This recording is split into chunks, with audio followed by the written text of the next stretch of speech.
Olá vocês, aqui estamos nós, mais uma vez, para conversar, continuar nossas conversas, a respeito dos conceitos de trabalho,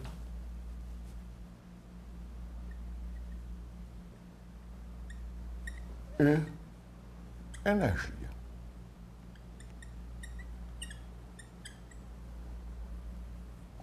Em momentos anteriores, conversamos já sobre o que é trabalho e sobre algumas formas de energia, a chamada energia cinética, que é a energia do movimento,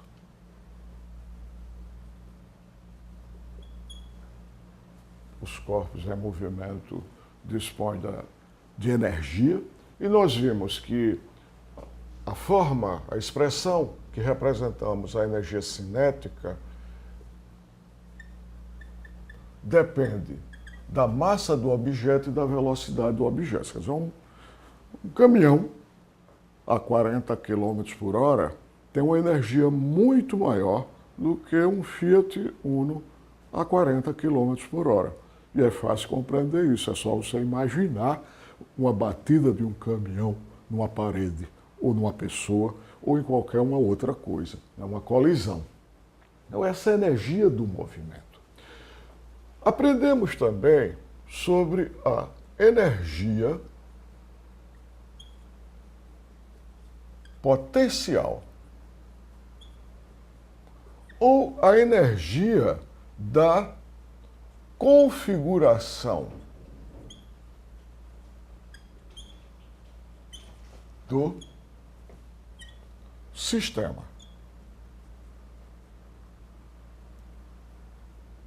Energia da configuração do sistema. O que é configuração? É como o sistema está organizado. Um corpo a uma determinada altura, é o modelo, digamos assim, a forma clássica da gente compreender o que é a energia da configuração, energia em potencial. Ele tem uma energia que nós reconhecemos quando nós largamos esse corpo e ele cai sobre qualquer um outro objeto. A gente sabe muito bem, se eu pegar uma pedra de calçamento e largar no meu pé, eu sentirei de maneira muito contundente e precisa os efeitos da queda desse corpo sobre o meu pé. Por quê? Porque o corpo, nessa altura, tem uma energia da configuração. E nós chamamos isso da energia potencial gravitacional, que depende, evidentemente, da massa do corpo. Quanto maior a massa da pedra, maior é a dor que eu vou sentir, maior o barulho que ela causa ao cair sobre um outro corpo. Evidentemente, depende do fato de estarmos no planeta Terra ou em outro local do espaço, e este fato é representado pela aceleração da gravidade, e depende da altura. Então, é o exemplo clássico de energia potencial, ou seja, energia da configuração. Continuando a tratar deste tipo de assunto, vamos agora acrescentar uma outra forma de energia, que é o calor, ou energia térmica.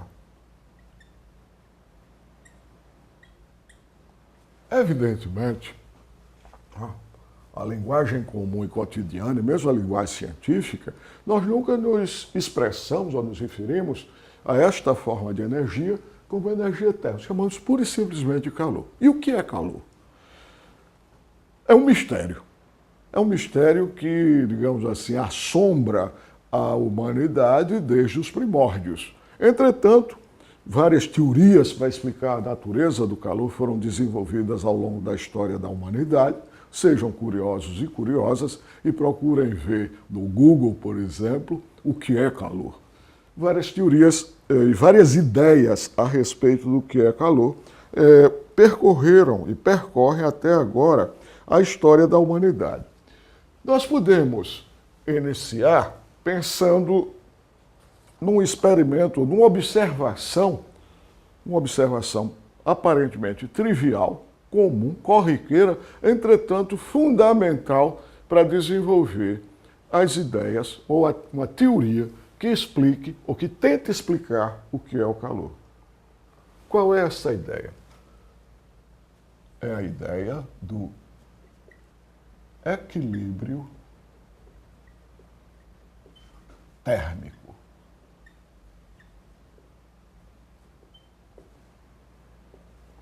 O que é o equilíbrio térmico? Ao longo da existência, nossa existência, nós percebemos o seguinte fenômeno. Se eu tenho um corpo A que está a uma temperatura que eu chamo de TA, um outro corpo B que está a uma temperatura TB, e TA é maior do que TB, então algo acontece entre TA, entre o corpo A e o corpo B. O que acontece é uma transferência de calor. O calor flui ou passa, de alguma maneira, do corpo de temperatura mais alta para o corpo de temperatura mais baixa. Até que até o momento em que TA se torna igual a TB. A temperatura do corpo A se torna igual à temperatura do corpo B. Mesmo sem a gente ter uma formulação precisa do que é temperatura, esse fenômeno é observado no nosso cotidiano. E nessa circunstância, nós dizemos que o corpo A está em, ou melhor, os corpos A e B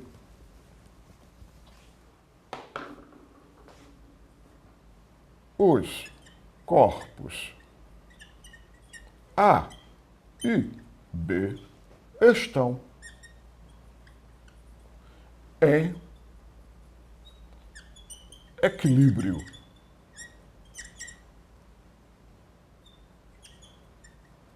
térmico.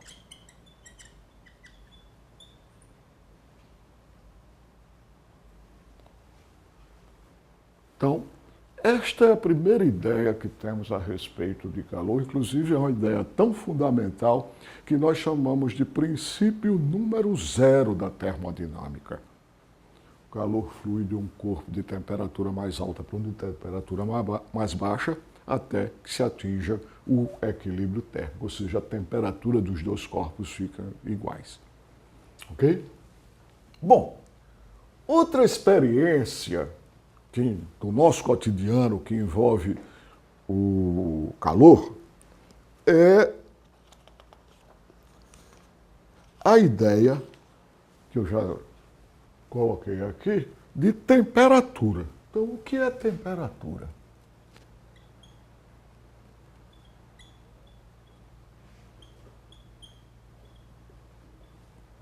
Calor, temperatura.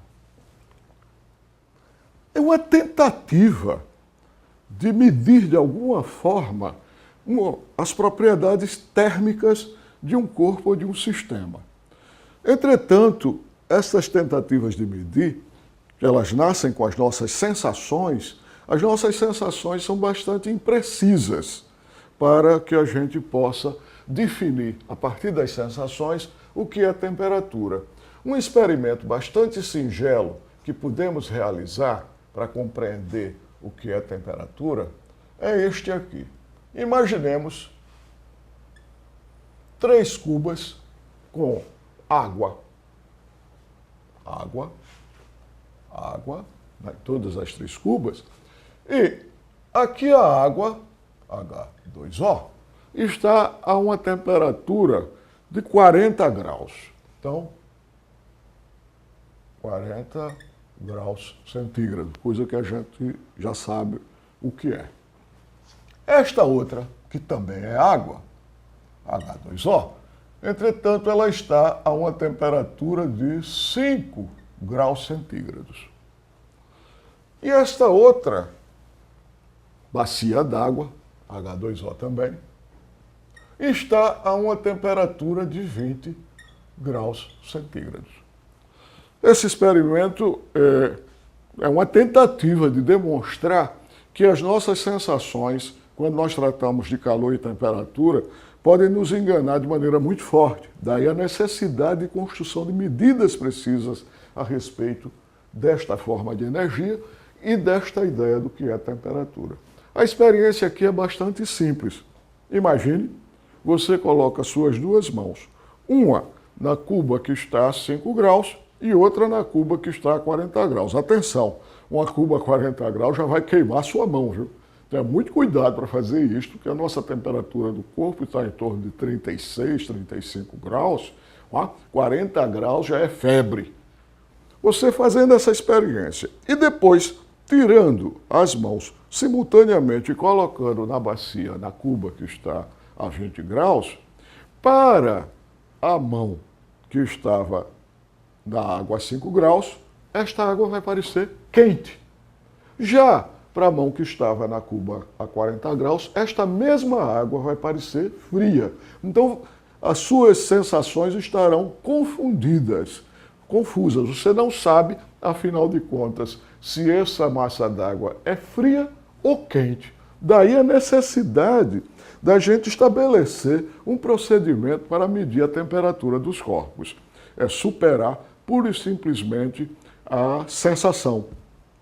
O que é diferente, por exemplo, das dimensões de uma mesa, de uma área.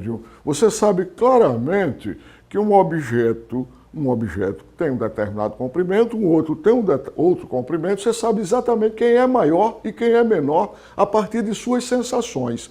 Entretanto, aqui você não saberá distinguir qual é a temperatura maior, qual é a temperatura menor, a partir pura e simplesmente das suas sensações. Você não distinguirá esta propriedade. Na tentativa de construir uma medida precisa a respeito disso, inventamos o que chamamos de termômetro e de escalas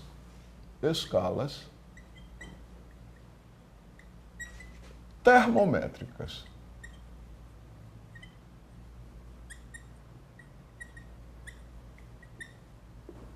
O que são escalas termométricas? Mais uma vez, vamos imaginar um experimento. Experimento onde nós colocamos aqui uma cuba d'água. Aliás,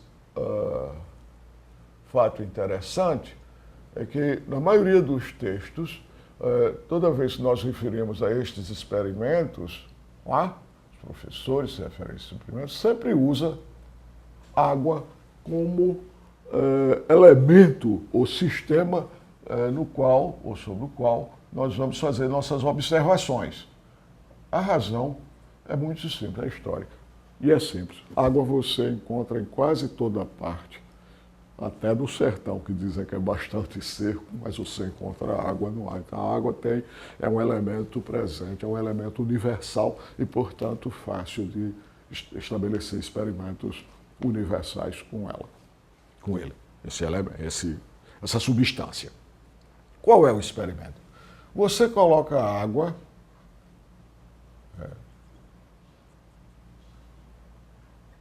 na forma de gelo, ou gelada, não é o gelo. E coloca um termômetro, outro termômetro e outro termômetro.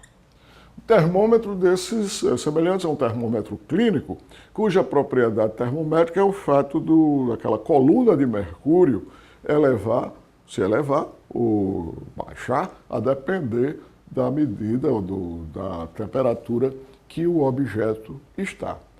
O termômetro entra em equilíbrio térmico com a água que aqui está.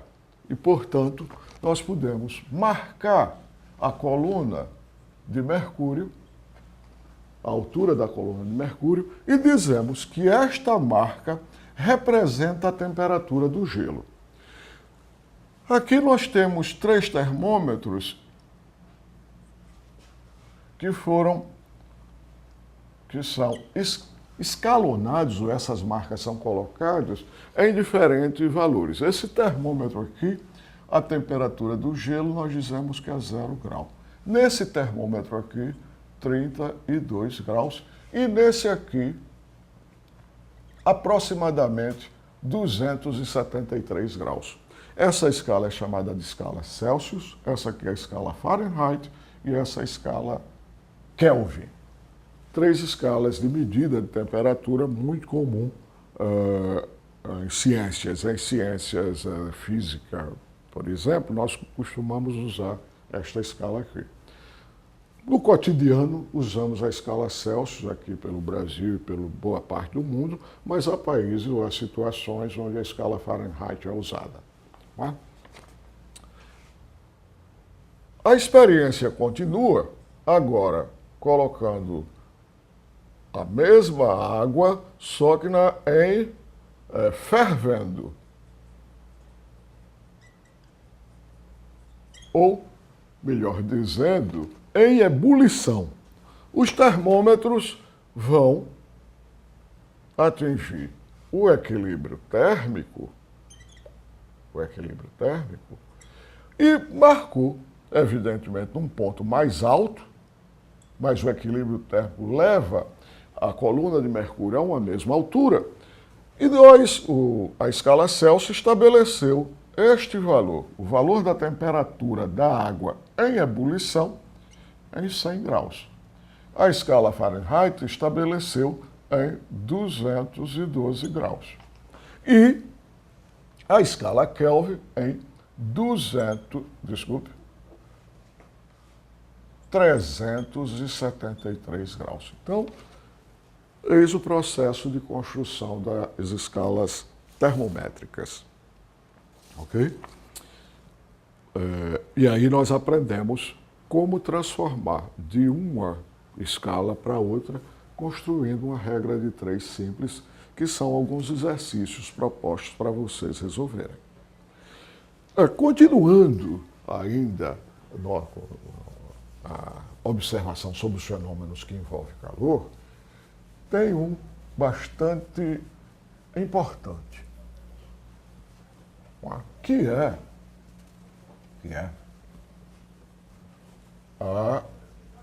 o seguinte: nós iniciamos dizendo, de forma a priori, que calor é uma forma de energia, chamamos até de energia térmica.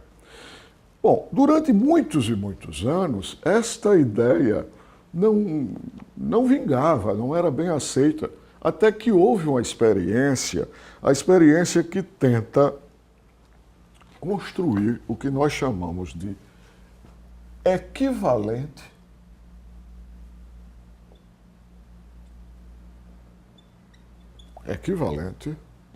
mecânico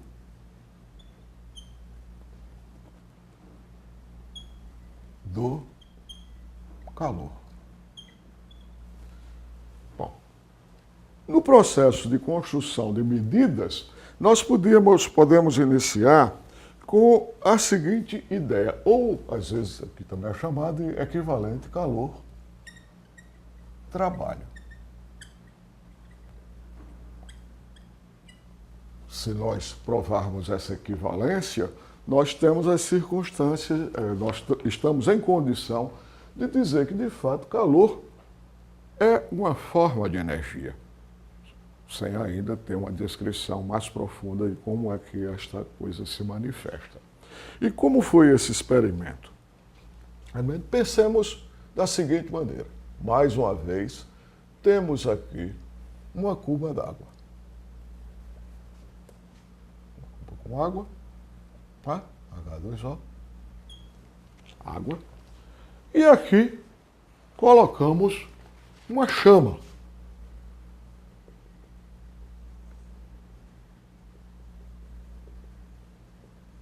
A chama está numa temperatura mais alta do que a água, vai aquecer a água. Muito bom. Vamos, por hipótese, supor que aqui nós temos essa chama, água aqui dentro, não é? e a água é aquecida. Definiu-se a partir daí uma grandeza bastante importante, notadamente aí para o trato do calor, que foi a caloria. Caloria. Então, o que é a caloria?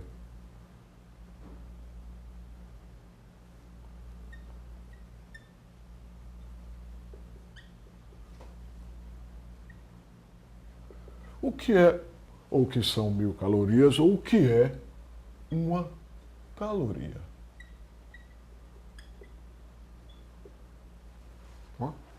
Essas calorias que a gente vive preocupado em perdê-las, né? Ou reduzir o consumo de calorias, ou diminuir. Não sei por que carga d'água, porque sem calorias a gente não vive.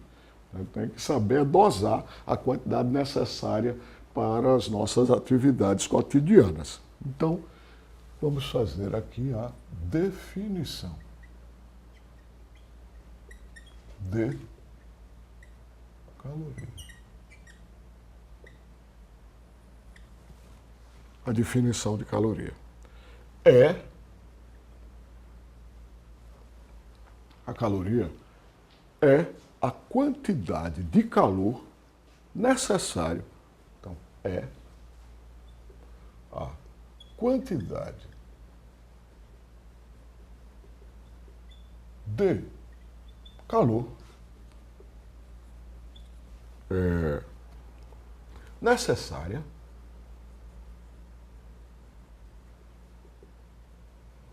para elevar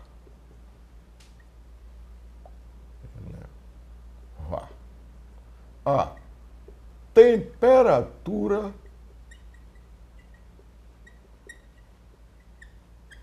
de 1 grama de água, 1 grama de água pura,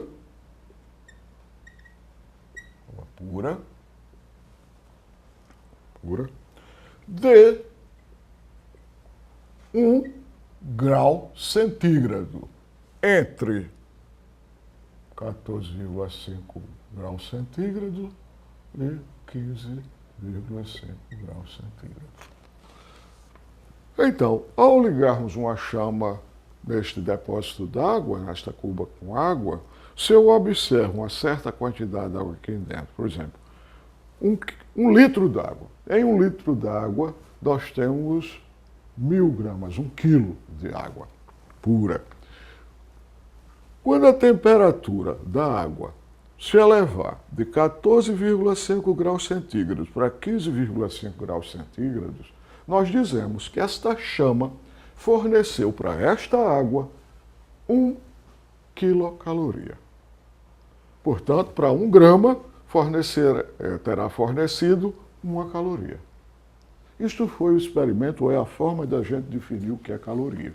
Entretanto, ainda não temos o equivalente mecânico. O equivalente mecânico foi observado, foi realizado por várias pessoas, em particular por um cara chamado Joule, procurem saber quem é, tá? Pensando ou bolando um experimento, digamos, cujo esquema eu vou representar aqui. De forma esquemática, temos aqui o experimento de Joule.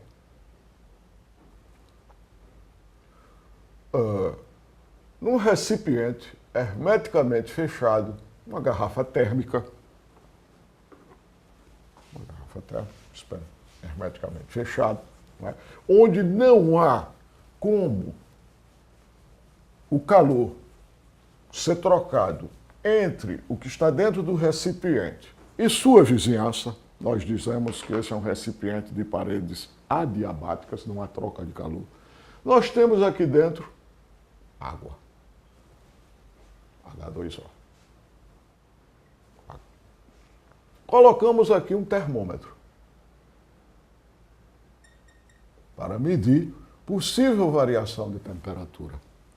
E construímos uma engrenagem como se fosse aqui dentro as pás de um liquidificador.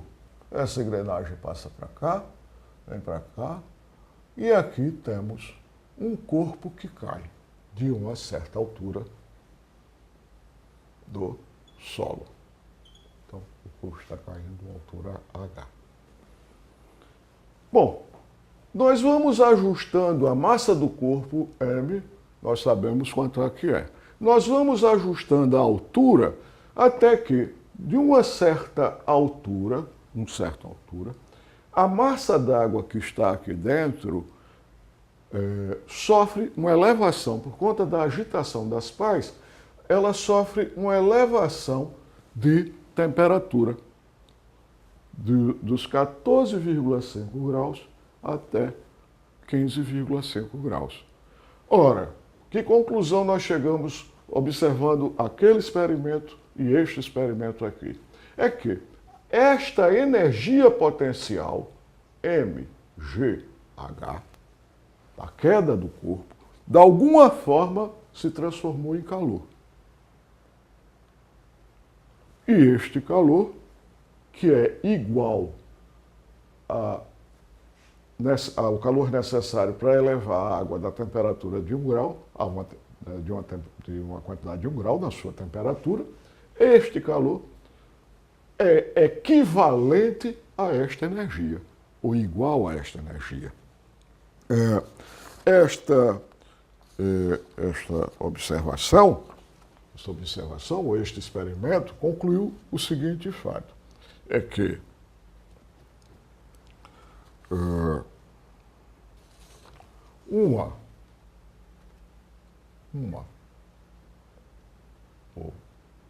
uma caloria é aproximadamente igual a 4,18 joules.